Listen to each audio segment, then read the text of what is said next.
All right, we're doing it. So we got to fight. And I threw him out of the house. He said he shot himself, and I was in complete disbelief. Find something that'll make you smile and laugh every day. Seeing the mother and father holding the baby. Enter as strangers. Make a noise. 1. Okay, I like it. Welcome to episode number 21 of Enter as Strangers podcast. Tonight, it's just me and you. I think it's just going to be you. I'll just sit here and listen. Okay. What'd you think of Grandma's podcast? Okay. I told you I wasn't engaging. Yeah. No, I loved it. You know, for me being the youngest in our family, at least, youngest grandkid in our family, and moving away from Grandma at an early age for me, Right. not having a lot of memories or information or, correlation to Grandma herself. Right. It was fun to have her in here. I think it was a blast to have her in here. Yeah. Her memory is really good. Yeah. Surprisingly. Yeah. You know, one thing that struck me, I was telling you earlier that something in her podcast kind of shifted my view on something. And I want to be delicate about this because it in a way it's contradictive to like Paris and his views on suicide, which I agreed with. Right. Grandma didn't seem to view his suicide, this is the impression I got, as something that was like, how dare you take your own life? I bet it was, though. It was to her I initially. bet it was. Yeah. I didn't get the sense, like... Those edges have been smooth. Yeah. The way she spoke about it, it was like, no, he did it, in his mind for... Well, if he decided to do it, at least he knew they would be okay. Right. Well, he didn't want... I don't think he leaving. wanted... It's probably specifically her having to take care of him and deal with cancer. Yeah, yeah. Both... Yeah. Emotionally and financially. Mm-hmm. And he just kind of took care of business before he became a burden. So anyway, it kind of shifted my view because I didn't know he had cancer. I didn't either. That's what I'm saying. I mean, and that's an assumption she had with the fact that the doctors wouldn't tell her. Mm-hmm.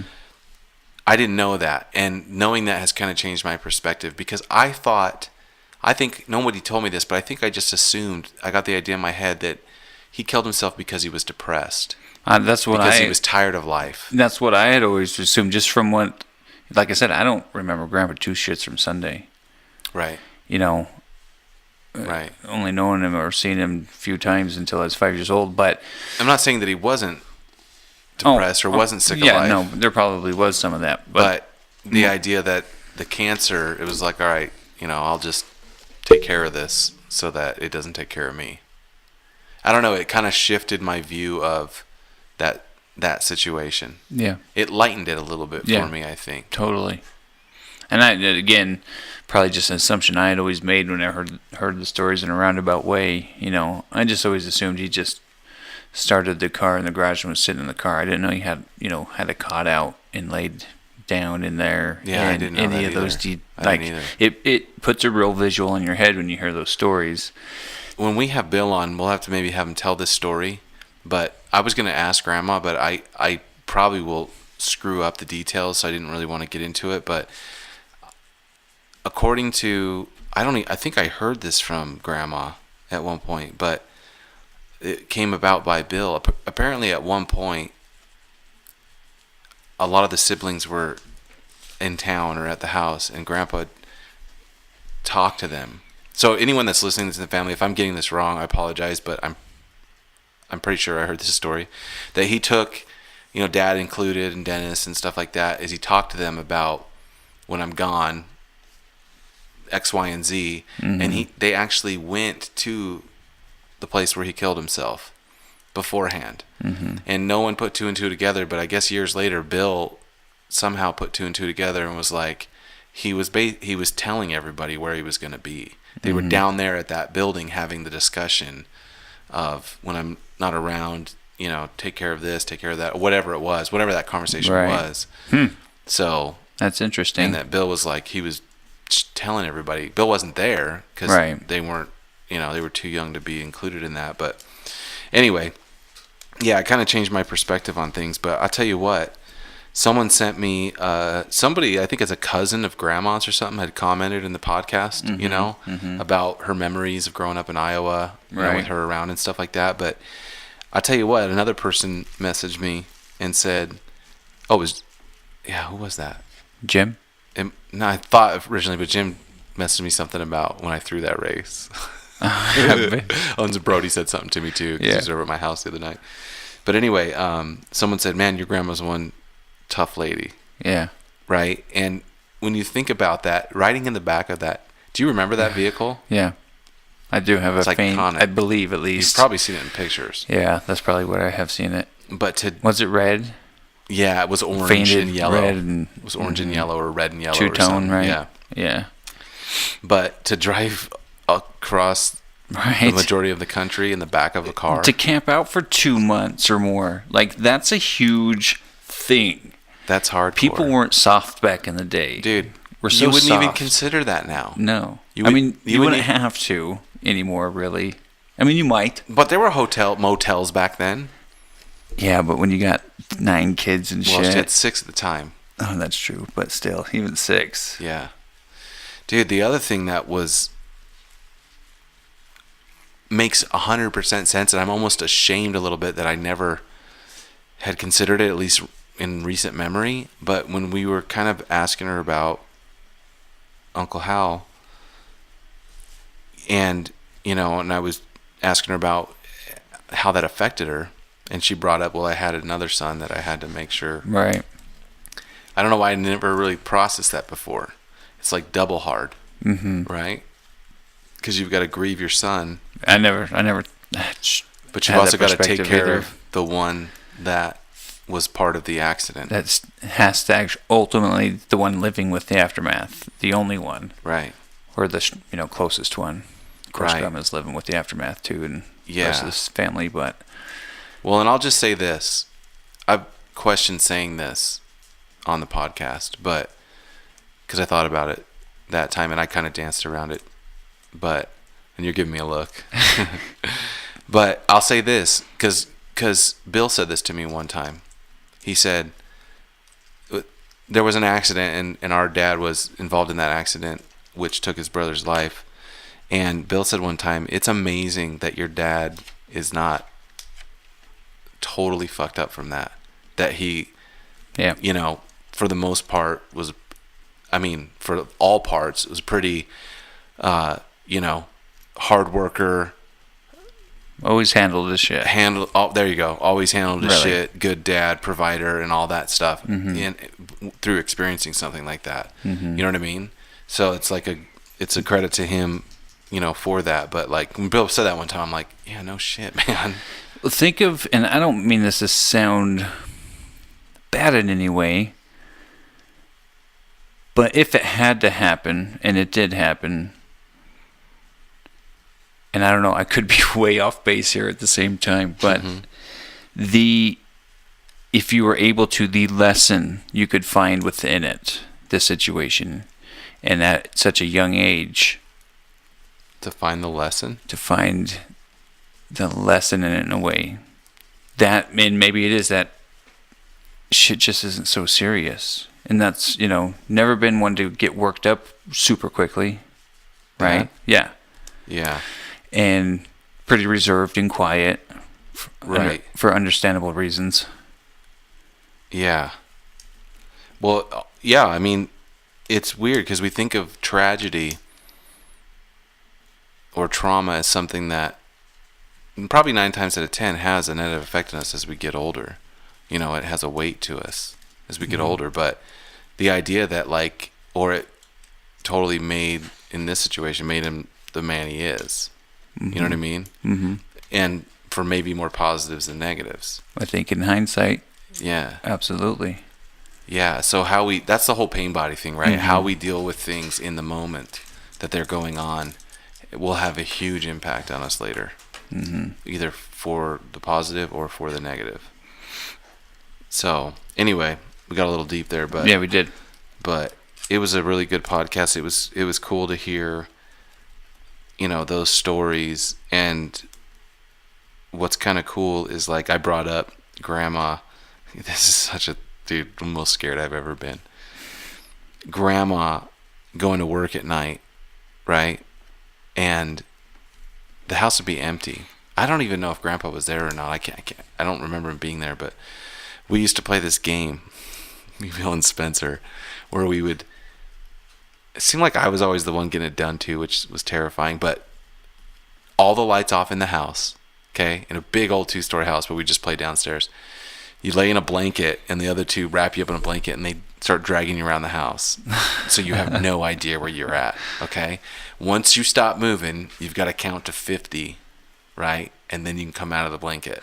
So you have no idea where you are, and you come out, and it's just sheer terror. And you're supposed to go find the other guys in the pitch black, just waiting for one of them to jump out and scare the shit out of you. Yeah, that could be a little terrifying. It was fucking terrifying, dude. I remember they dragged me back into the laundry room. And the laundry room had a door that went outside, and then it had just a corridor out into the playroom. And just like being like, where am I at? You know, like just terrified. Yeah, Those around any bastards. corner they could be jumping out. Yeah. And Bill was always scaring the shit out of me like that. The asshole. I think that's your kite string, dude. Why it was good when Lexi would scare you and stuff. Oh, my cognitive response? Yeah, I just fall to the ground. Yeah. I mean, I'd like to think that's cognitive and that it's, part of my evolutionary DNA. But yeah, like, I'll tell you what. I mean, this is embarrassing too. Maybe that's where that I get the anxiety for that. Because like we always joke around like that. Usually when we're camping, like, can you imagine you just wake up and you're alone? You're in all of a sudden you're in forest like Yeah. this. What do you do? It's pitch black. What do you do? And Bill's always like, dude, I find the closest tree and I get up, just tuck up under it, and just listen. It's a terrifying thought. It is. But I remember being at scout camp and playing a huge night game of Capture the Flag, right? And I'm by myself somehow, and I'm hiding in these bushes. I mean, I am down in these bushes in this big, must have been like an oleander bush or something. I don't know. And 2 dudes are walking by, right? 2 of the seekers or whatever. And there was a noise that I must have made or something. They were like, wait, what was that? And they're looking, and it's nighttime, but there's these pole lights around camp and stuff. And I can see them clearly. And I was terrified they were going to find me. Terrified. What do you think I did? You just surrendered. Yeah. You just surrendered. I surrendered. I couldn't take the anxiety. Like they were getting closer, and they may have just went on, but I was just finally went like, I'm here. I'm here. All like right, guys. I couldn't take again. I threw another game because I couldn't take the anxiety of being a pattern caught. here. Oh, this I know. It's been fucking with me. I've been sitting here going, why? How did it feel to finally get that story out anyways? I mean, did you feel some release? Yeah, in a weird kind of way. I mean, the first time I ever told somebody that story, which was Lexi, I'm pretty sure. I think that was my bigger release because it's something I never said to anybody. Yeah, for sure. Which is kind of silly, but would make sense. But yeah, I did kind of feel because like when Jenny and Brody were over the other day, and as they were leaving, Brody said something, if I remember correctly, and Jenny's like, I can't believe you did that or whatever, you know, and I was just like, yeah, I know, but, and then Jim mentioned something about it. You own your shit, you know? Yeah, man, and now I just confessed to being a pussy at Capture the Flag, dude. That's right, there's growth in that, too. That's what's great. Yeah, but it's weird. I'm trying to figure out where that anxiety comes from. I'm telling you, it's your blanket game. It could very well be, dude. It could very well be. I mean, that was pretty... Because that is terrifying and a lot of anxiety. Yeah. You're trying not to breathe and shit so you can hear every little creaking noise. And I think that kite string is Bill. Because I remember being up on Shadow Mountain with him, and we're walking back home, and we're getting near the Shots place. I know none of this means anything to you, but all of a sudden, I think he pretends to fall or something. Bill was always doing that, pretend to be hurt, right? To Right. get you to react and stuff. And my instinct would always be to ignore him. Anyway, he just disappears. So he's just like, I can't see him. I'm walking down the hill and through all these, juniper trees and stuff. You know how it gets in that kind of terrain, right? Right.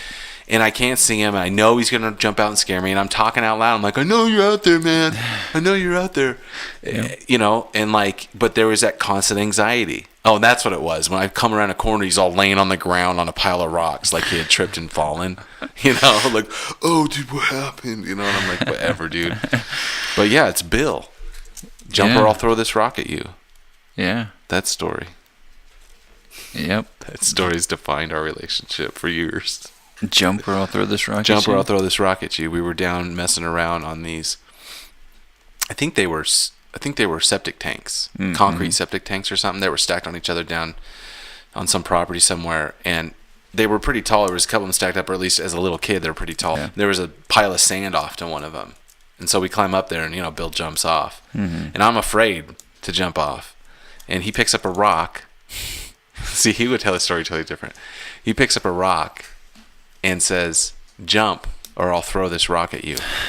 I'm gonna count to 3, and if you don't jump," and I'm just this little kid going, "I'm afraid to jump, or I'm gonna get pelted with a rock and fall anyway." Like how old? If you're guessing. Dude, 7 or 8. Okay. You know what I mean? All Somewhere right. in there, had to be. And I jumped and was fine. And Bill will tell you, "Oh yeah, I mean it's toughening you up," whatever. He would have thrown that rock at you. I know he would have. For real. For real. And I've always wanted to get a shirt that has that, like a stick figure illustration of that. Jumper, I'll throw this rock at you. That's Yeah. pretty funny. So maybe Bill's the root kite string of all my getting caught anxiety. He's the puppet master to your strings, for sure. Yeah, to a couple of them. All of them. To all of them. Oh no! It's the numbers. Bill's controlling me with the numbers. Oh yeah, no, that's good. But anyway, I liked Grandma's podcast. That was funny. cool. It was really fun. A lot of people reacted to that It was really fun. in a positive way. It made me more excited for the upcoming skydiving trip Oh, did it? with her, for sure. Yeah. Dude, I've had people say, I can't believe, did you see some of the comments on Facebook from family, like cousins and stuff? Like, Yeah. Grandma, I don't know if you should be doing that, but But it's no surprise to anybody that No. Grandma would want to. no. And that's the thing is, like, there's something about having someone that's got a lot of years behind them talk. You know what I'm saying? Wisdom. Yeah, where it's just like, you can just get enthralled in what they're talking about. Even the smallest, most minute details. Because, when she was talking about Iowa and stuff like that, and the hardware store and all that stuff, we had a family reunion there years ago, and I remember the house. I have a memory of the house. And when you say years ago, you're talking Years. 30 years ago. Oh, yeah. Or I more. was 12. Yeah. I think I was So 12. What are you now, 42? 30 years ago then? Yeah, 30 years ago. Yeah. Yeah, and you would have been like 6 years old. Yeah. I remember the picture. Yeah. Those clothes everyone's wearing. are I have ridiculous. one memory of there, and I think it might be made up. What? And I'm remembering the picture, so it sparked some memories, but I swear I remember getting a haircut or something, or being getting a haircut there, or something, some little story like that. And I swear there was like an earthquake or a tremor, because I have this memory of looking over and seeing this square little picture frame on the wall of wherever we were at, shaking. But it could be total fictitious story. I don't know. Wait a minute. I have no clue. You just described my earthquake story. No, did I? Maybe you were there. Maybe I was there. Maybe you were getting a haircut. I or was maybe, getting a haircut. Maybe had we're just all moved probably getting a haircut. We had just really. moved to California. No, I don't remember No, any. see, I remember this in Iowa. Yeah, this was in Iowa. That's where I remember it. Well, that's what I'm saying. Maybe you're wired. Let me tell you my California story. All right. So we just moved to California. We were in Stockton, and Mom took me to get a haircut, and I was sitting in the chair getting my haircut, and it was the big the Northridge earthquake, the big one that the bridges came up, the Bay Bridge came apart, and all this shit, right? And I mean, Stockton's a good ways away from the Bay Area, but I was sitting there, and all of a sudden the chair started to shake, and I thought the lady was like rocking the chair, and then Mom was sitting over in the like sitting area. You might have been with her, I don't know. And then someone says it's an earthquake, and nobody does anything. Everyone just kind of pauses, and you feel it shaking and whatnot. It was just a trip. You don't think that's what you remember? I can't say for sure, but I don't feel like that's what I remember. Well, that was my experience. When you were saying you were getting a haircut and you felt an earthquake, that's why I kind of perked up, because that was my experience, the only time I really felt an earthquake. So I figured maybe that's what you were talking about. I think I don't, correct me or stop me if I had mentioned this before. I think I might have found the end of a kite string just a minute ago Oh, really? in my thoughts. What is it? Because you said Stockton. That's Yeah. what triggered the thought and the memory. Stockton, California? Mm-hmm. Okay. When we lived there. Yeah? Pretty sure I went to kindergarten there. Yeah. And I remember my teacher was what I would consider back in those days when I was, in kindergarten, a young teacher. Young Right. for a teacher, but she used to just plaster makeup on. And maybe Mom can help me remember What this more school? clearly. Oh, freak. Don't even ask me what the school name was. King? King's over here. I know, but I'm sure there's probably more than one King I know, I know. elementary school. It sounded familiar when you said that, so maybe. That's E.G. King. But, something like that. I can't remember. Anyways, wasn't Dennis and Diane living with us at the time, right? Yeah. And again, I'm in kindergarten, so the details could be a little fuzzy. Right. But I swear I remember not getting picked up from school one day. Someone forgetting to pick me up from school. Is this the story? Mm-hmm. The mom forgot you story? No. Oh. Maybe. I don't know. Oh, okay. You're I saying thought that you like always, I had a story. I thought you always No, I gave always, Mom shit because I give her she- shit for for leaving you somewhere. for being the neglected child, but Oh, I have a That's story just- where I got forgotten at the baseball field. Yeah. Anyway, go ahead. that's just a running Yeah. joke I have with her Right. right now. But, anyways, I remember like either missing the bus or I feel like Diane was supposed to come and get me, or someone was, and no one showed up, and the bus had then at that point left. And I don't know for sure. This could be where it starts to get a little more fuzzy, but I feel like I started walking somewhere, like down the street, walking home, and someone finding me. Oh, wow. I don't Mom recall or any of Diane or that. something. And I could be totally off, so Mom, call me tomorrow or when you hear this and fill me in. But Dude, maybe that's where my, like fear of abandonment in a way comes from, or that it could be. You need to portion find in out me. if that happened. Probably happened. It probably did. Something I feel happened. like I got a good memory. I think I remember I don't know. Mom sitting on the yard eating a I don't cookie and know. a bird shitting on it. Mom corrected me on something we said in the last podcast with Grandma, about how I have a very clear memory of Mom and Dad leaving to go look for work or go look at a place. When I said to Vegas and they came by Lodi, she says, we never did that.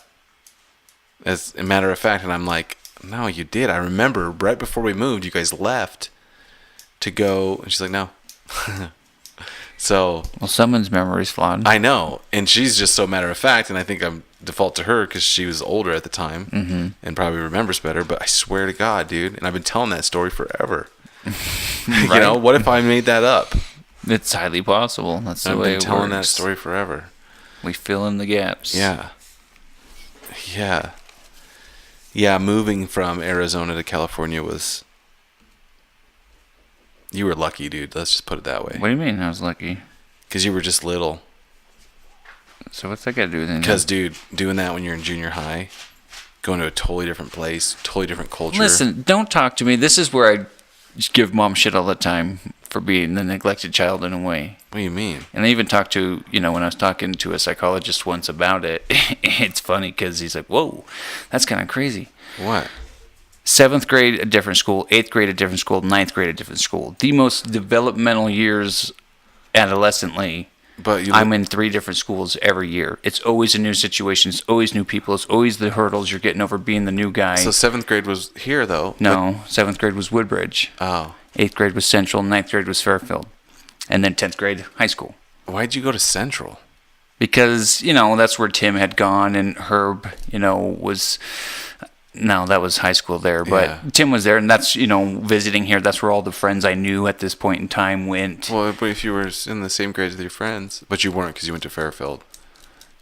You didn't. So you're saying you had a new group of friends every time? Like you had a... Well, new group of friends, new atmosphere, new Right. people. Yeah, I mean... Okay, I still say I trump you. No. Bro, 7th Whatever. grade, you don't even know what I'm going to say. Whatever. Go ahead. We lived in northern Stockton at the time, and for years after, and it still may be, just so everyone knows, Stockton had the highest crime rate in the nation. Yeah, no. Okay. Stockton isn't somewhere you want to move to. We lived in North Stockton, which was on the edge of it, between Stockton and Lodi, and it was considered a better area. But the school district for Stockton had this, what they called an inter-district ship busing policy. And they used to take half the students in the northern part of the city and bus them all the way down to South Stockton, and then vice versa. So, dude, an hour bus ride every day, right, to go to South Stockton in a middle school, and you're talking coming from Podunk Town, Prescott Valley, Arizona, to a major city, and being, culture shocked because I'm surrounded by all kinds of other ethnicities now, gang stuff. I'm 7 years old. I'm 7th grade. Dude, I used to cry every morning before school because I was like, I don't want to go. At lunchtime, I knew nobody. I made one friend. I was only there for 6 months because then we moved again. So I had to change twice in one grade. And I only made one friend in my art class. Anyway, dude, they would cage us in at lunch. At lunchtime, they would there was the cafeteria you could be in or the courtyard area, but they would close all these big chain link gates so you couldn't get out. I watched a dude get stabbed one time, right? Like legit, a fight broke out, and a teacher had broke them up, pulled them apart, and put him against a wall and turned his attention or whatever, and one of them pulled something out of his pocket and just jabbed it in the other guy's side. Jesus. Yeah. And dude, so I was traumatized, and then moved to another school because we had moved, and it was way better than where I was at. But yeah, it traumatized me getting bussed down there, dude, right on a bus. You were a neglected child too. Dude, you're going to piss mom off. I know. Nah, I wasn't It's in good neglected. fun. No, I know. But But yeah, those are it's a tough time to be. tough years as a preteen and teenager Yeah. and so on, a lot of changes going on Yeah. inside as well as now outside environmentally. The only good thing about, because we moved to Stockton, and we rented this kind of big house with Dennis and Diane and their kids, our cousins, and then Is we that moved the farmhouse? Which No. one was the farmhouse? Then we moved to the farmhouse, and then we lived with them again. That Right. big old over 100-year-old White ranch house. Yeah. Yeah, awesome place. Place was amazing. It's awesome. Cherry orchards all around. Just get sick on cherries, climbing cherry trees and eating cherries. Sugar beet fields and Yeah. being in the In irrigation the trenches. irrigation trenches. Yeah. Playing in the water. Mm-hmm. Yeah. But oh man, I forgot what I was gonna say. It was gonna be something I don't think I've ever told before. Shoot, what were we talking about when we moved to the different school? Oh yeah. During those Oh no, important when we years. first moved to, the best part about when we first moved to northern Stockton, we lived on this quiet little street, a couple cul-de-sacs and stuff, and I used to ride my bike around all the time.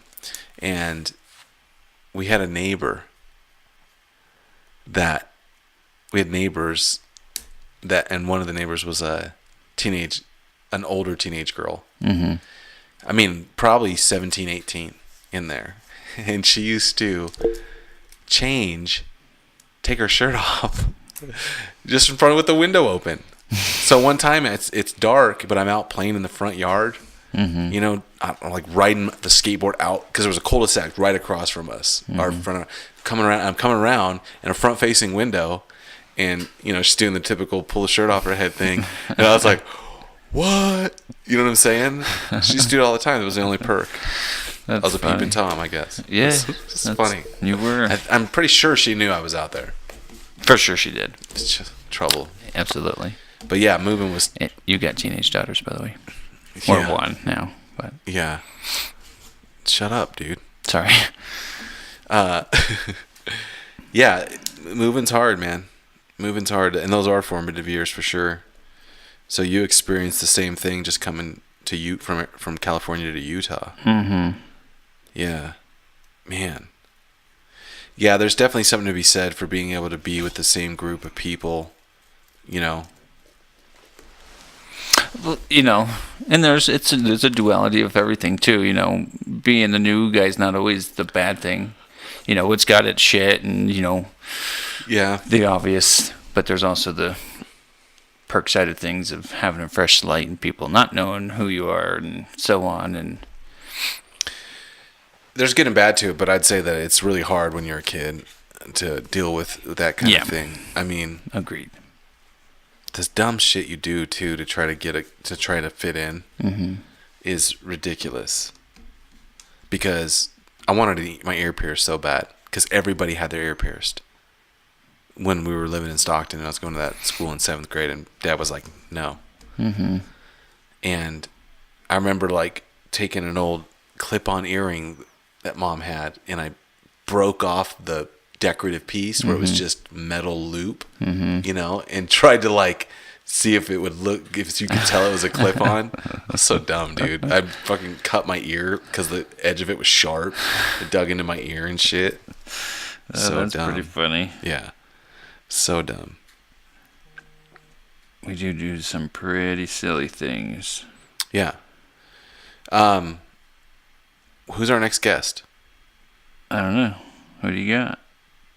I don't know, man. I need some ideas. Has anybody out there got any ideas? I know I had shared. Was it Grandma's I shared? I can't remember because I share them all, but I can't remember if it was on Grandma's I shared. I think it was, but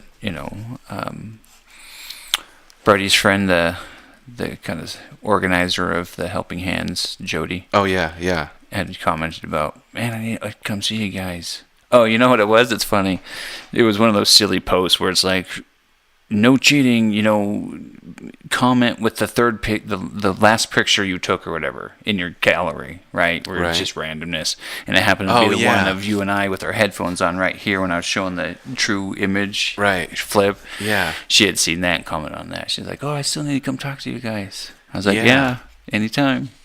Yeah, maybe I should message her. Yeah. I know she's a busy lady, but maybe she find the time. It'll be cool. She's got a fascinating story. Yeah. Sounds like it. Yeah. Worked for the IRS. Interesting. Brain tumor. All that stuff. Started a charity. Speaking of which, there's one going right now. They're collecting new or slightly used blankets, any shape, size, or color.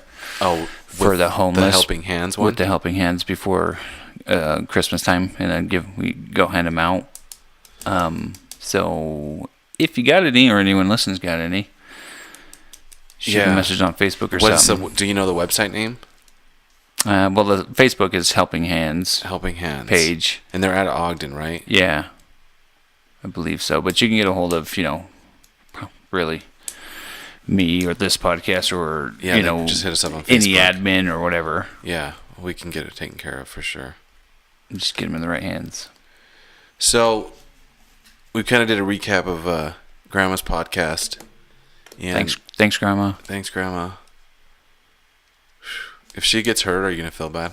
No, why? Because this whole skydiving thing was your idea. She's a big girl. She can make her own decisions. But dude, come on. No, you're not gonna feel bad at all. Well, I mean, I'm human, and her grandson, of course. Well, I won't feel like it's my fault. Do you feel that part of your being neglected, or not that feeling neglected? You're gonna piss Mom off now, dude. No. Do you Are you jealous of me because I'm the oldest grandson No. too? No. I'm grandma's I don't oldest have- grandson. I don't have any jealousy over you being you. Because you sound like growing up. Whoa, bro. Growing up, sound like you're a real Easy. big pussy. Okay, sorry. I mean, you throw a race. You, Oh, man. you surrender in combat. You cry every day before school. You didn't get a real ear piercing. You faked a clip on Oh, just to see. Oh, dude. I mean, No are you noticing wonder the I'm trend? a mess. No wonder I'm a mess. Holy crap. Oh. Man, you're going to make me cry. Just kidding. Yeah, dude. And it wouldn't be a surprise if you did. You know, you're an asshole. you got to take the good with the bad. Because I don't know. Some people like me. I like you. I like plenty of people like you. myself. So it can't be all bad, right? No. I mean, a lot of that's made me who I am. Some of it has I never to be said good. being a pussy was bad. Oh, bro, we use that word. Is that word? No, but I've had people say, "Don't use that word." Have you? Yeah, Sorry, those people. I'll try and do better next time. it's just funny. I've had a couple people comment on, Language. yeah, which I don't really care because the whole point of doing this podcast is to do it in a way that's authentic. Well, apparently you do because you're bringing it up right now. No, I'm just saying because the way you said it, the way you brought it up, it just made me think of someone commenting on using that as a derogatory term towards other men, because that's how when you're calling someone a puss or something. Anyway, Can I have two guesses? But I'll only need one. No guesses. Let's have a discussion about something else. What do you want to talk about? I don't know. This is one of those somewhat meandering podcasts that just jumps around from topic to topic, but that's what we do. You think we put too much pressure on ourselves to try to come up with good content for these podcasts? Oh, probably. But I want to put good content No, I do too, out but there. like and we do so with the guest podcasts. The more feedback, the better, as always. So Yeah, we know that's what, true. if the That's content isn't something that's valuable or Informational. informational At or least. jive with some, What what would? when we were talking earlier, before we started the podcast, and we were talking about, I was talking about the genesis of this podcast. See what's happening? Yeah, I As see soon it as I again. start to try to formulate some ideas, they fall apart in my head, or I have them clear in my head and I can't articulate them. Right. And this is something Eric and I have been discussing, because it's whenever we're talking about a particular subject matter, it's like all of a sudden you lose the words. So anyone listening, bear with me, but I'm going to try to get right to the point with this. With the podcast starting, the podcast and the people we've had in, and the content of our dual podcasts with you and I, it has made me get in kind of a different mindset, right? Mm-hmm. And it's making me look at things, personal things, different. Mm-hmm. And meanwhile that's going on, there's other stuff going on that are a little bit chaotic in life too. So all these things are kind of happening at the same time, which is maybe an illusion. Maybe that's how life is always, is that shit is always happening at the same time. Mm-hmm. But it just feels like the way I feel about the direction I need to go, and then things that are going on around me, it's very pertinent that this content is front and center. And what I was saying to you earlier was that the things that we've talked about are all concepts and stuff that we've gone over a few times, and we've talked about. There's my dog over there hacking something up. Now, as I'm regurgitating a lot of this information, I feel like there's this little devil / angel on my shoulder going, "Oh, see, time to be accountable. It's time to be accountable for all this stuff that you're talking about." Sure. And I didn't realize how bad I was fooling myself. Right. Anyway, it's a topic you and I were talking about earlier, and it kind of stems from I just started reading rereading a book that I had laying around. And as I'm going through it, I'm like, God, I can't believe how much that applies to my situation. Rereading a book's awesome, especially It's if it's one you almost- read a long time ago. Yeah. Like this. It actually is. It's pretty awesome.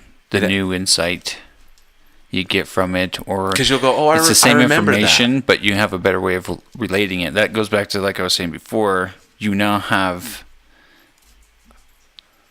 the information to relate it to, so it can make more sense. You can relate it in a different way now through your experiences, Through your through experiences, life, and right. Yeah. And that's the conversation we were having about how different people's perspectives are, and having, like you said, stuff to relate to in there. Yeah, because didn't you read me something? Yeah, something I had written down in my little notebook journal a long time ago. Hit me with it. Again, it's funny to go back and read something you wrote a long time ago Two. to fully correlate it the same way. But when you're not learning or understanding, it's not because you can't learn it. It's because the person who is explaining it is using references you don't have yet. Yeah. And you have those references through experience and so on to relate them to more now. But that almost I totally agree with that, but I don't know. I want to be clear, that doesn't necessarily imply it almost implies levels.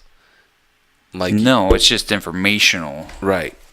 It's not bad that someone doesn't have those points of reference.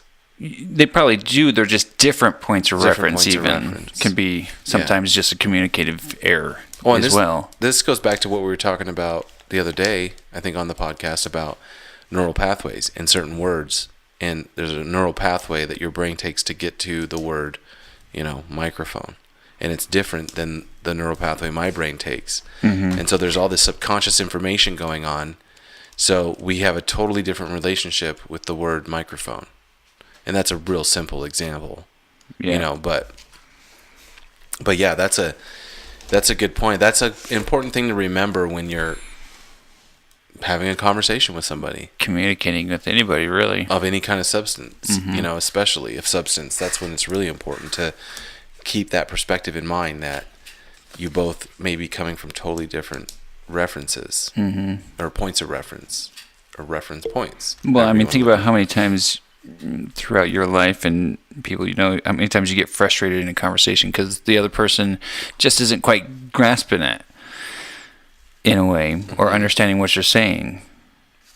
Yeah. Or and in your brain it goes, well, this should be pretty easy to understand for the most part. Yeah, and that can be dangerous. Right? And not that you're saying that out loud, but that's how you kind of feel or think is, but it also is. But maybe it is because they don't have those references.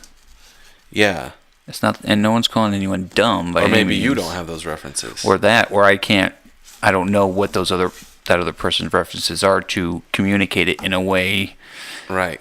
Through those references to not make it make sense, but to have it heard. No, it's a great point. It's a great thing to look at, because that's why listening's always better. I decided. I know. It was funny because it's an old Mark Twain quote, which I love. What is? I'll tell you here, but I'll give you a little story to back it, how I said it. But I've said it forever. I remember reading it somewhere, and I can't remember where, but we were coming back from the grocery store or something, and I was like, oh, I forgot to tell you something. And she's like, what? And I started to tell, and she's like, I swear, if blah, blah, blah. And I'm like, let me finish the story, right? And she's like, well, finish it then. I'm like, well, and this is Twain's quote. Well, if you listen more, not that, but his quote, I told her, well, if you listen more, that's why God gave you 2 ears and 1 mouth. Right. Right. And Twain's quote, I believe, is, if God wanted us to talk more than he wanted us to listen, he would have given us 2 mouths and 1 ear. Right. Which is, there's a lot of truth to that. Sure, absolutely. But yeah, listening is important. Yeah. And active listening. Honest listening. Yeah. Not this zone out, defensive, whatever listening. On the phone. Yeah, or like, you're that was not that paying what you're doing attention. with your thumb? Yeah, you're not paying attention. Yeah, and it don't even need to be having a phone in your hand. It could just be, No. in general, active listening. Yeah. Did we talk about that term before? Active listening? That sounds familiar. Probably. Did you bring that up before? Maybe. Probably. I don't recall for certainty, but I'm sure it's come up once or twice. Yeah. Or at least, honest communication. And half of communication, if not more, the important half is listening. Yeah. But we all want to talk. Hence a podcast. Hello. Yeah, we all want to talk. It's a good point, man. So what, should we listen more? Yeah, we should listen more To each other? to everything. So do we start having moments of silence? I think we should, and just listen to the hum of the microphones and the buzz of the computer. All right, because we're winging it all the time. Let's do it. Okay, wherever you're at right now. Wherever you're at, just listen. Just calm, breathe, and listen. Just listen. To every little noise around you.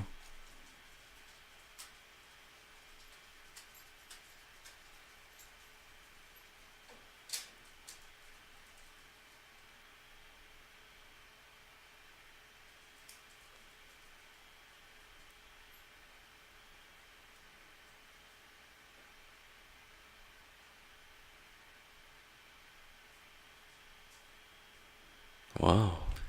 There's so much peace in You know silence, what's weird? right? Is I didn't feel any. I could have went for another 30 seconds. Oh yeah, easy. But I didn't feel any Angst to start talking angst again. to start filling in the gap. Right.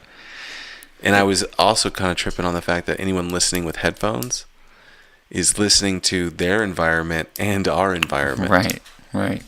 So how'd that It go? reminds me of a quote. I can't remember who said it, so I apologize. But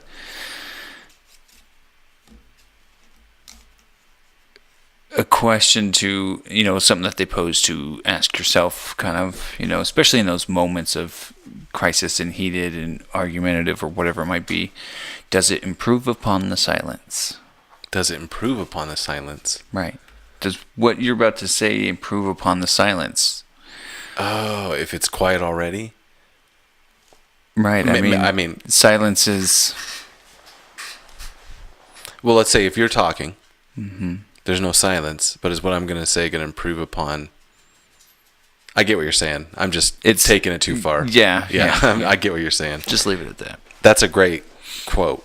I like that. It's just more of a personal thing to watch what you're going to say.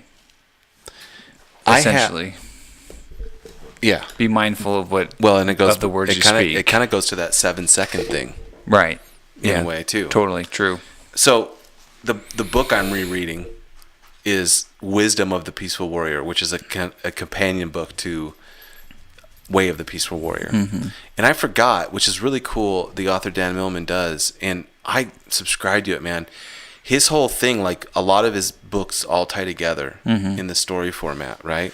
And his whole thing is becoming a peaceful warrior, right? That's what he would classify as a path of enlightenment, is becoming a peaceful warrior. Mm-hmm.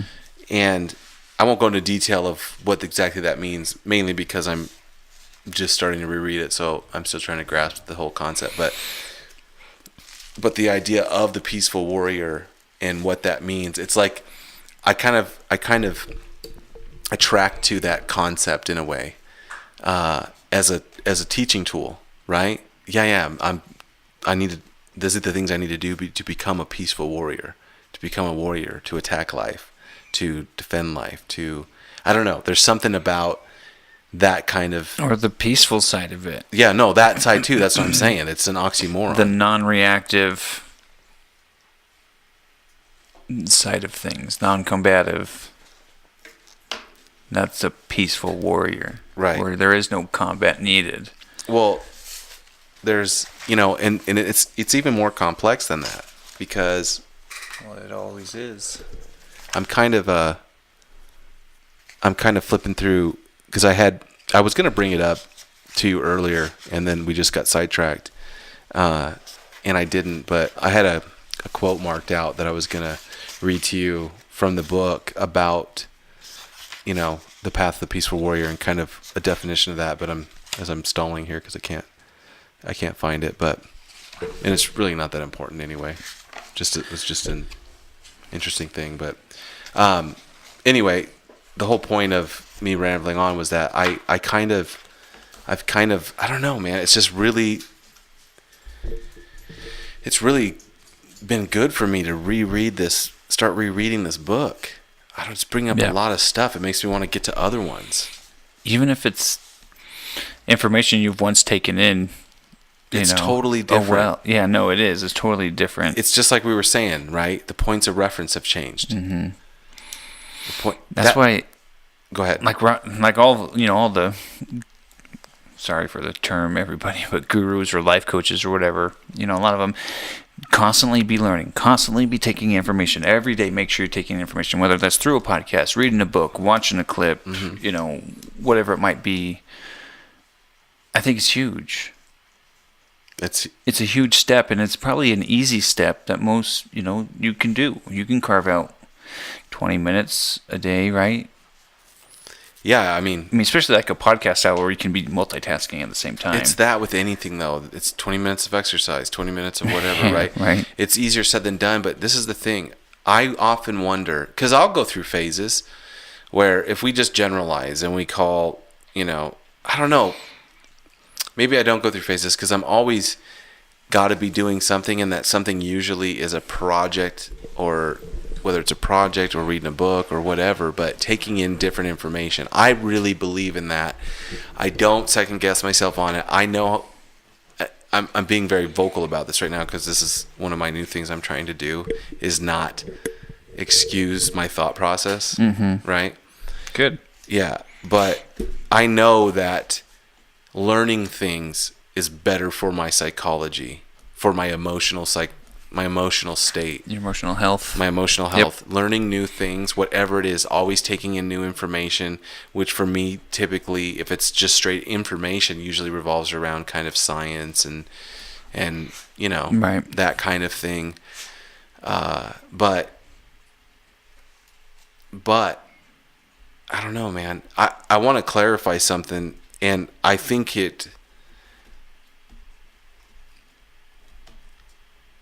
I don't know. There's another one of those awkward silent pauses.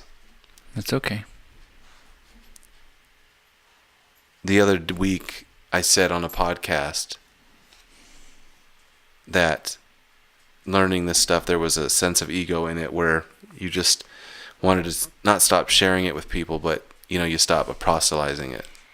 I think I said that word wrong, but you stop, right, spreading the word because you realize it's a self-serving ego.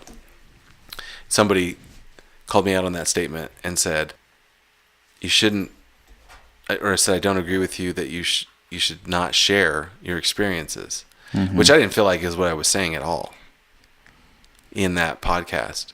But it's what someone heard. Yeah, well, to clarify, if anyone else thought that that's what I was saying, is, as you go through life and you have moments of aha moments or awakenings or enlightenment of moments, I wasn't saying don't share them. Right. I was just saying always be conscious of the reason you're sharing them. Right. So, anyway. Yeah. I do it more for me. Sorry, it's so selfish. But that goes back to the whole thing. You? Like the discussion that we have, the talks that we have, or, I'm learning. They're informational for me. They're for my mental health. Yeah. And if other people gain from it, awesome. Yeah. This is the thing. This goes to the old saying, the pot calling the kettle black, right? Or that idea that we talked about, you and I were talking about earlier, about someone we know that'd be really good at doing something. But right. Mm-hmm. But, it would be an issue where he wouldn't be able to get around the practice what you preach kind of thing. But I realized something in today. Remember when a little while ago I was telling you how like someone was asking me a question about something on the podcast, and almost looking for like a little bit of clarity or guidance on it, right? Mm-hmm. And I was happy to give my answer, but part of me was like, I don't really want to be giving somebody advice or whatever, because I don't want to be wrong or whatever it is. But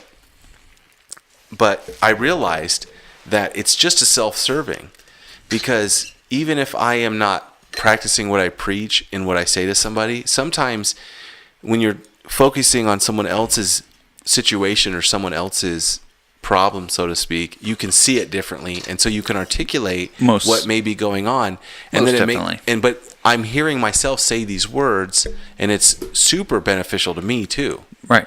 You know what I'm saying? Like giving real, authentic guidance or advice or counsel, even if you're not all those things. It's like anything. We're always better Those- at giving advice than taking advice. Those who can't do teach Right. type of thing. Yeah. But it does a ton. It does a ton for me, like this. Yeah, that's what you're saying. It's Yeah. selfish. Yeah. Well, it lets you kind of try to articulate how you feel, what you're going through, you know, and get it out there, which is obviously helpful. I mean, that's just therapy 101. You know, Well, talk about it. You do your part, or I don't know, maybe this sounds wrong, but you know, the whole 100th monkey idea. You know, and doing your part to expand the idea, expand consciousness of some sort or mindfulness Right. in any on any level. Right? I mean, that's kind of what you're talking about out in the outside earlier when we were standing out there talking about this time period and being possibly an important evolutionary time period in human history. We're in a transitional we're in a major transition, I think, as human beings right now. Right. Yeah. And the whole 100th monkey idea comes into my mind, at least when I kind of think of that topic. And Yeah. Which I think that was debunked. was it? I heard a podcast with a super smart quantum physicist, and he says that was a story that got, was something that got taken out of Embellished. context. Yeah. But I don't care because I like the concept, so I'm not even going to talk about Yeah. it. Ultimately, what's it Yeah. mean to you? I mean, I think there is something to that. It's the I do. zeitgeist thing. Mm-hmm. People are like, "What are you talking about? What's the 100 monkeys?" Well, let's just explain it to people real Yeah. quick. So fill in if Go I ahead. miss anything. 100 monkey. What is it called? The 100th monkey? The 100th monkey. So basically, Theory. the way I heard the research that they did or whatever, is that they did these experiments with monkeys on these remote islands somewhere, right? And that they would teach. I don't think they were setting out to figure this out, is how this story I heard goes. It's not like they were trying to study this. They were teaching some monkeys, working with these monkeys on an island, right? And they were teaching them how to use tools and do certain things like that and sign and whatnot. And then somehow they stopped their research and they went to another island to begin other research. And they saw that some of the monkeys were doing things that the monkeys on the other island were taught. Mm-hmm. And there was no way for them to communicate these and learn these habits and behaviors. And the 100th monkey theory is that after a certain mass of, let's say, the monkeys have learned something, it becomes part of their collective consciousness. Right. So that information is somehow passed on Through the some ether. quantum level.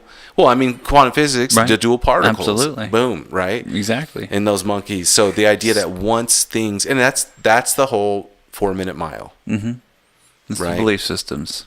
Yeah. So, I mean, you mentioned it as soon as I had said something that might be debunked, but giving your understanding of your understanding, what do you think? I think there's something to it.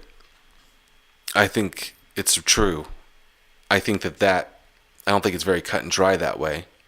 You know what I mean? Well, probably not. I mean, It's not like 100. We hit 100. yeah. All right, we got don't- 100, guys. Don't go count 100 monkeys and But there is something that, becomes part of things that become part of the zeitgeist. I think that just happen. energy levels and Yeah, and all of a sudden we are adapt for this, or we, there's like a shared memory somehow. What do you think? I believe You asked it. me. Yeah, I know. I can totally. So that's the 100th monkey Yeah. theory, anyway. But yeah.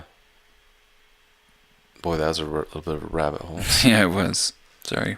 Why were we talking about the 100th monkey? I don't even remember why. That's the fun thing about doing these dual podcasts, is that we just go down these little trickle rabbit holes. Tangents, real quick, and Anybody tease you about your Jordashes? no, nope. I'll kick him in the nuts now. I don't care. Dude, those shoes were cool, man. Yeah. I don't think that kid was trying to be mean to you. You don't think so? No. I'm pretty sure he was. Pretty sure. I mean, 3rd grade kid. Oh, Kids aren't 3rd funny. grade. Kids are mean. Yeah. You know? Kids are way mean. Kids are mean. What grade were you in when you started liking girls? I think like 3rd grade when I was aware of it. Is that early? Oh, let me think.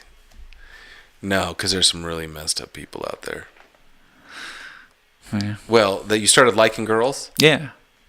That I can really remember. Dude, honestly, that's the same grade for me, too. Was it? Yeah, but I did the 3rd grade twice, so.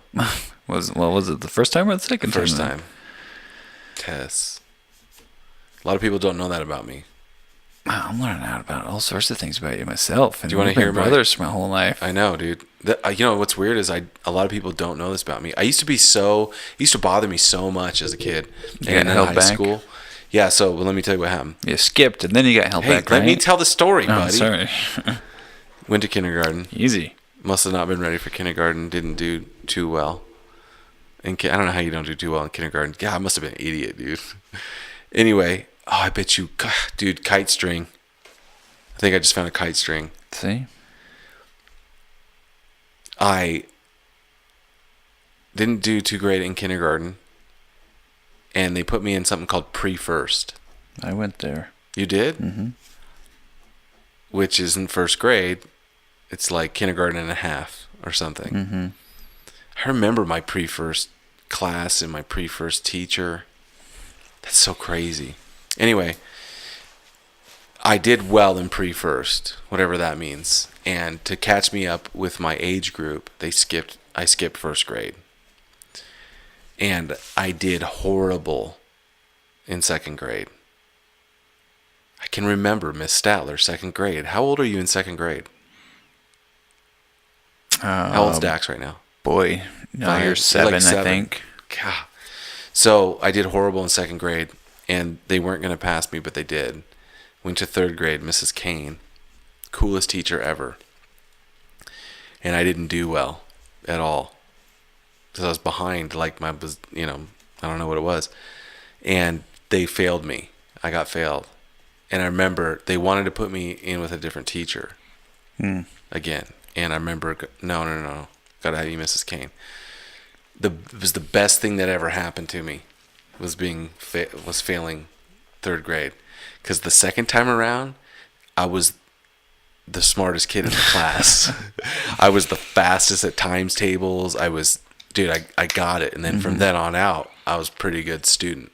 So I just had to catch up. But for my age, I was, right? Like, I had all these friends, especially in 3rd grade. Yeah. And they went on. And here I am, this loser. That would be tough. Yeah, and then in even going into high school, especially when you're active in church, because your age group is one thing at church, and it has some crossover, but most of the guys my age that were 16 or 15 were in the grade above me. Right. But it also helped too, because I was always one of the bigger kids in my grade, right? But I remember it being an issue in high school. Oh, I bet. I remember just feeling like, oh man, but what's weird is I also knew by that time that it was the best thing that had ever happened to me, is because I felt like I just needed that extra year or whatever. So I was super embarrassed by it for a long time. But yeah, so for those of you who didn't know, I flunked the 3rd grade. So That's all right. 3rd grade was super memorable grade for whatever reason. Ever, dude. Yeah. One of the best grades ever. Playing Red Rover. Yeah. Playing Hot Lava Monster. Playing Girls Tag Boys. Boys Tag Girls. Come on, you played that. Oh yeah, no, for sure. It's I mean, the we all whole did. playground. Yeah. Today's girls tag boys. It was just an excuse to tag each other. Yeah. Yeah. Couldn't do that these days in 3rd grade.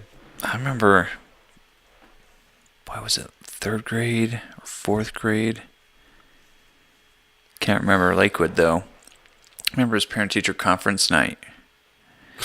Right? Yeah. And think it was 3rd grade. Anyways, a lot of the parents brought their kids, and it seemed like back in those days it really wasn't involving the kids much as more the parents and the teacher. Right, of course. And so a lot of the kids were out on the playgrounds playing and stuff while parents are in the classrooms doing their thing or whatever. I want to say his name was Justin, but I could be way off on that. We were playing tag, and it was nighttime, the sun was down, and I was chasing this kid through the playground and jumped the barrier into the sandbox, where the pull-up bars are and all that good stuff. And Oh, I feel like a bad accident's coming. yeah, he was hauling, and I was chasing him and caught the lowest monkey bar, or the pull-up bar, square on his forehead. Yes. And it just popped that skin open and see its skull there and stuff. my And ambulance gosh. came, and it was, Ambulance? came and took him away. Did you feel bad? I mean, sure, I'm because I'm a human recognizing again, a theme but here. we're playing tag. You're taking no responsibility for any of this stuff. No, I mean, Just kidding. Oh, that's crazy, dude. Ouch. yeah. That was Yeah. crazy. It's weird that you can remember those stories. Yeah, I get a lot of those stories from elementary school, I feel like. What was the coolest you ever were? As a kid. That's a pretty dumb question. No, dude, think about it. Like, what was your year? Pre-high school. When did you peak? Yeah, no, I don't know. No, I like, mean, for there was real. Were just you ever, like... memorable things from each year? No, but in were grade, you, but what year were you the most popular? I don't have any idea. This year, how about that? This year, you're the most... This year, everyone, Eric's the most popular. Right now. Right now. No, what I mean is, like... like you said, 3rd grade being really memorable and stuff like that. 6th grade was really memorable 6th grade's a bomb year, man. because Dad was building and remodeling the teacher's house I had, Oh, yeah? and so they knew each other. And so But you were with 7th and 8th graders, right? in 6th grade? No, Okay. That's California, that's how it was. no. Arizona, I mean. Oh, okay. 6th was with 7th and 8th graders. That's weird. Yeah. Never heard of that before. Well, what's weird here is 7th and 8th graders are with 9th graders. That's Yeah. weird. That shouldn't be. Yeah, That's but too big of a maturity level. More normal for me because it's where I grew up. Yeah. But anyways, now I remember 6th grade. I was 6th grade class president, and I remember the vice There you principal, go. Mr. Vice, used to come to class and grab me, and we'd go out on the playground, play hoops for a little while and stuff. Yeah. Come take me out of class, and it's pretty cool. Oh, dude, I think I remember you telling me this story before. Probably. Yeah. So you were class president Yeah, of all the 6th grade? right, the 6th grade class. I didn't know that about you. Yeah. 6th grade was my year too, man. I remember you're making the campaign posters and all Oh, that yeah. fun stuff, I don't know. it's- I have no recollection of any of that. in with school. you. It's funny. Did you go? You didn't go to Lakewood at all, right? No. You were past that age. No, yeah. Woodbridge, yeah. I remember I held the mile time for Did you? a long time. It was like always this thing. In 6th grade? 6th grade and 5th grade, I think. Remember they used to have a big Board. butcher paper board in the cafeteria, Yeah. with the name and the time on The it. times. And I remember Where do they come Brandon up with that shit? Jones, another kid, friend in class and stuff. He was a quick kid, and it seemed like it was always us two racing each other. That must be a common theme because even Seinfeld did that episode where the whole elementary school race where Jerry won. Yeah, you thought know. he cheated and Yeah, left he early. cheated and left early. Yeah. Yeah. Like I remember having those. Yeah. This is my glory. This is why 6th grade is glory to me. Glory to me. I had cool friends, right? The 6th grade was with 7th and 8th graders. I was the equivalent of like at the Valentine's dance, the king and queen, Oh, prince right. and princess, and the 6th graders were the noble and the noblesse. I chose noble of the 6th grade Valentine's dance, and people had to vote on a piece of paper. And I was like, this is weird. But the reason I was so cool in 6th grade is because I had. What are you laughing at, dude? What are you laughing at? Nothing. Because I had an 8th grade girlfriend. Nice. That'll do it for you every time. That'll boost your social status. That's for right. Sure. That's right. I don't know what she was thinking. But remember, I was a little bit older for my age. Yeah, that's which true. always served me well. Yeah, that's true. But yeah, I had a girlfriend who was in the 8th grade. That's fun. So all my friends were like, dude, 8th grade girlfriend, man. That is funny. Yeah. Didn't last very long, though. Never does. Never does. So silly. Yeah. Making out at school. Did you ever make out at school? Yeah. Of course. Yeah. Right? Not Yeah. my daughter. She don't make out at school. Yeah, right. Oh, so She's at home making out with someone right now. She's in home asleep, okay? So your phone says via text message. I can track her. Well, I don't know. She's at home making out. You can't track him. Dude, don't, dude. You don't mess with a guy that has daughters. That's the rule, okay? You don't mess with a guy that's got daughters. Yeah. It's too emotionally fragile ground, all right? Yeah. You know how I am, I do. based on my stories. I do. You're right. Have we shared any good lessons today? Yeah, I'll give you one. What? You want one? I think we have a break. I think we discovered something with that moment of silence. I might have to do that more often. I think we should do it every time. Yeah, that's a good idea. Sorry, go ahead. What do you got for me? Hit me with it.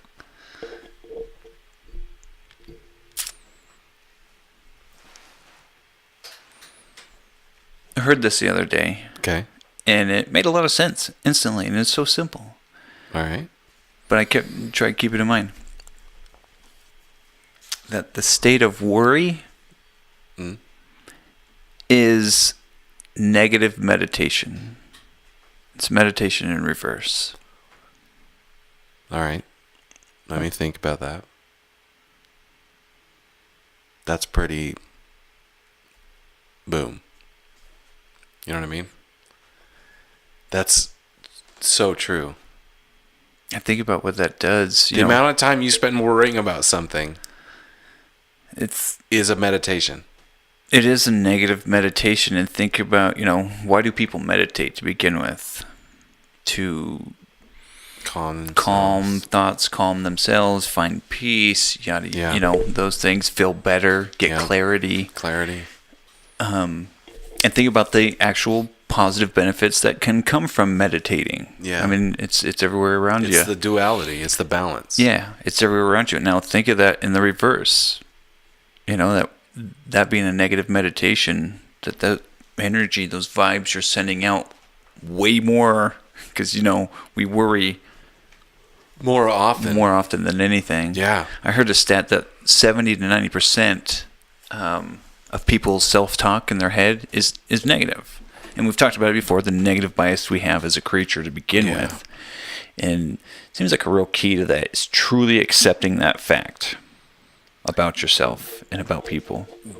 There is something to be said about being positive. People make fun sometimes about positive thinking and stuff. Yeah, they do. But it is a real, I think, a real thing. I would agree. I mean, it's like, it's better served followed by action. Of course. But if nothing less, and it's better think served, positively, it's better, for sure. And it's better off than the alternative. Yeah. What do you got to lose? Right. It doesn't cost you anything to be positive. Nope. About stuff. It's just hard to do through all the layers of... Yeah. Man, life is so goddamn complex, dude. Right? But not. That's the perfect example of that duality level you were talking earlier. That's hard to articulate. Yeah. Yeah, it's complex but not. That's the whole thing. Yeah, it's the easiest thing, but it's the most difficult thing. Right. Man. Yeah, that quote that you just read, or that thought you just read, has really got my brain spinning and swimming, because you spend so much time focusing on that stuff. It's like way more time. Yeah, a good majority of it. It sounds dumb, but dude, if you're confident in yourself, it's a total game changer. Dude, there's nothing. I mean, this is a little off script here, but to speak to confidence, dude, you could take, and people are going to hate this analogy, but I say it for my personal, like, confidence in a woman is so attractive. Sure. Dude, like, can take, on an attraction level, go from a 6 to a 9. I think women will tell you the same thing in reverse about men. Of course, it goes both ways. No question. Yeah. No question. I can It is speak a to that. sexy trait to have. Well, it's even more than that, though, dude. It's like, I mean, just confidence, whether it's confidence in their abilities, confident in their, in how they look. Sure. You know what I mean? Yeah, it's the way makes you a carry huge difference. yourself. The way you carry yourself makes a huge difference. So, what I'm trying to get at here is that that's easy to see. At least for me, I can see that as an observation and be like, yeah, personally, I find that much more attractive. Sure. Confidence. So then it's easy enough to go, okay, well, then what if I'm confident? It goes back to that analyzing your relationship with you first. Right. Totally. And it sounds kind of cliche, and I think there's obviously a line you can step over. But dude, a lot of successful people are super cocky, confident. Yeah, I mean, I think there's a people. huge distinction between confident and arrogant. Yeah, no, there's a huge difference. And that's fake confidence in a way, that over the top guy that you all kind of know. Yeah. But there's also then you got people that really are badass Oh, yeah. and are arrogant about it. There's a total different level of it's hard to explain. But those people are like, that dude says nothing, but it's just the way he carries himself. You can tell how confident Yeah. and together. Yeah, I know. Then you got the very boisterous style. I know. Yeah, and usually those are the people that are more insecure. Usually, probably, yeah. Dude, that's like a game. That is such a correlation to something that me and some friends did instinctively as kids when we used to go up. It was one of the most fun times of my life to do this every year. We used to go up to where the girls' camp was at before girls' camp would start and do what they called work week and clean up the camp, right? But you could sleep in the cabins or in a tent or whatever, and you would work during the day for a good portion of the day, cleaning up, cutting wood, fixing cabins and stuff like that. But dude, in the afternoons and the nights, go fishing and just have a blast not breaking, but going to the kitchen. That's all been stocked for a week of girls' camp.